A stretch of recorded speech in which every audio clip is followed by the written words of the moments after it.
Hey YouTube, Dread Joker here, and I'd like to welcome you to Thrift Shop Thursdays, where this is a segment where I review something that I got from a thrift shop. It may be complete, partially complete, or missing extensive amounts of parts. The minimum criteria is that it can at least hold one form. Now today, starting off with probably the best thing I've got from a thrift shop lately, the Power Rangers Mystic Force Manticore Megazord. Starting off here, we have the Mystic Lion, and I actually gotta admit, the first time I saw this thing, I passed this up because back in the day this thing was $60 and it just But finding it for cheap enough, I mean, figured why not. But starting off here, this is an electronic Megazord. However, I do not have the battery cover, so I do not know if the electronics work. So I will not be demonstrating them at all. Let me just drop the camera here for a second so I can show you the legs. If the electronics do work, this thing has a gimmick where the motor will make it roll forward, and then the legs on both sides, yeah, it squeaks, it will make the legs do a walking animation. But up front we actually have this really nice lion sculpt, which has an opening mouth, which is, I think, really cool. Might notice the lack of symmetry because this is one of two parts. You got the green and blue making up the arms, and then yellow and pink making up the legs. Let me say that again. You got yellow and green making up the arms, and then blue and pink making up the legs. It broke the color scheme formula with blue being a girl, so. But yeah, otherwise it's got good symmetry, and for what it is, it's pretty cool. Let's get this out of the way now so we can focus on the other part, which I might actually have to back the camera up for.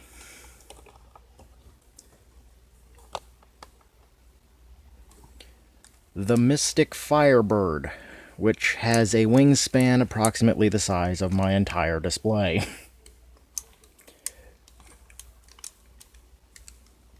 But this one is probably my favorite of the Zords simply because of how big and beautiful it is. It's completely unique. Got the flame wings going on here, nice shiny stickers, you know, ooh, shiny. But this also has little gimmicks to it, like it has articulation in the legs, nice ratchet joints there. But you can also come up here and flip down these little parts of the wings and then fold them down, and now it will stand. Because for the gimmick, this thing actually has probably one of the coolest gimmicks I have ever seen, because I've never seen something connect quite this way. And also, quick side note, on the back of this, there are clearly connectors here for either the Mystic Phoenix Zord, the Red Zord, or if you were lucky enough to get your hands on it, because it was like never out here, there was the Centaurus Wolf Megazord, and I know that one shared the same connector ports. So if anyone can figure out how to connect something to this without breaking it, because these parts here I have tried in all modes, there is no way to connect anything here without just shaving these parts off, so I don't know what function these serve anymore. Let's bring the Phoenix back in here, because this is a cool little gimmick. Let me turn it sideways.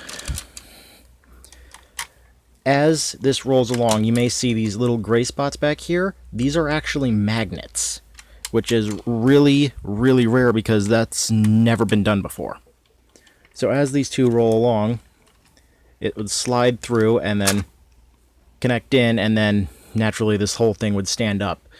And this would have a little bit of a completely auto transformation gimmick, but however, due to not knowing if the electronics work and not being able to test them, I will do it all manually. Get the wings straightened back out, and this is where things get really loud and clicky.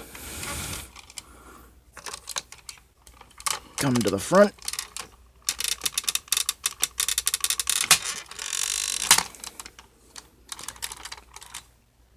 readjust the camera so you can see what I'm doing. Turn it forward, flip the hands down, spread them, and bring them down. Now, just as an aesthetics look, I really like this figure. It is absolutely beautiful. It's got nice paint detail, and for getting it used, this is in amazingly good condition, despite missing parts. Let me drop down here so you can get a nice view of the head sculpt. And it's a really cool looking head sculpt. Got nice blue for the eyes, silver for the face, red trim in there, nice gold Phoenix Firebird helmet. And I really dig it. I honestly wish there were more that use this integrated animal helmet design. It looks really, really good, and it looks like someone you do not want to tick off. In actuality, it kind of reminds me of they could have actually used this for like a villain or something. I mean, at least just the head. That would make like a good villain head. But otherwise, we got the standard animal theme Zord going on here. We got a nice big lion head for the chest, which mouth still opens and closes. The arms, you know, still have good range of movement, you know, basic. So you got one click outward, full rotation, however the wings do get in the way. The weapon for this is a spear, however I do not have it because it was not present. But for getting a $60 figure for what I did, and just think of a number. No, lower. Lower. Little higher. Too high. Lower. Lower. Give up. I got this for a massive $1.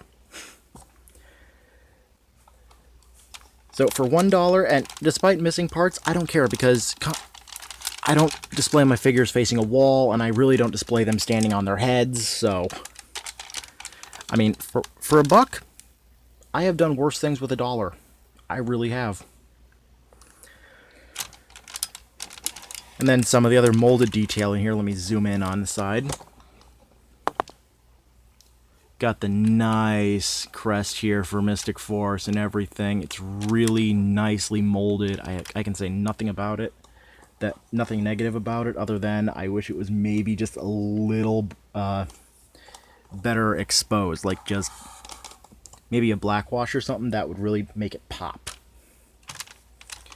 But otherwise, coming down here, we have the same Mystic Force crest burned into the hand, which is really cool. Nice little red knuckle thing going on. Same massive crest down here on the legs, which you can have the arms locked in. And if I did have the spear and I knew the electronics worked, there is a little post down here, this little itty-bitty white spot here. The spear would tab in here, go into the hand, and then as this thing was moving along, it would make the spear start spinning. So, it's a thing it can do. Not sure if mine can do, though. At any rate, it's a nice shelf figure. Not something I'd like to mess with. And also, there is one other feature that I will be bringing in later on, because this actually, you know what? Let me just pop this off here, because this is removable. And yeah, it exposes all the mechanics. But if you come back here and you turn the lion head around, there's this black panel that has these two tabs on it. And I've actually confirmed this. This goes on to the Titan Megazord or the Solar Streak Megazord, and I have to know what the hell were they thinking. I mean, seriously, I've seen every episode of Mystic Force. I own Mystic Force. And I have never seen this part just randomly detach and become a torso for another section. So I just don't know. If anyone can explain to me what this might be, I'm pretty sure it was probably something they did in Magi Ranger, the Japanese version, but I literally cannot fathom what they were thinking. So that is the Thrift Shop Thursday review of the Power Rangers Mystic Force Manticore Megazord. Thank you for watching, and have a fantastic day.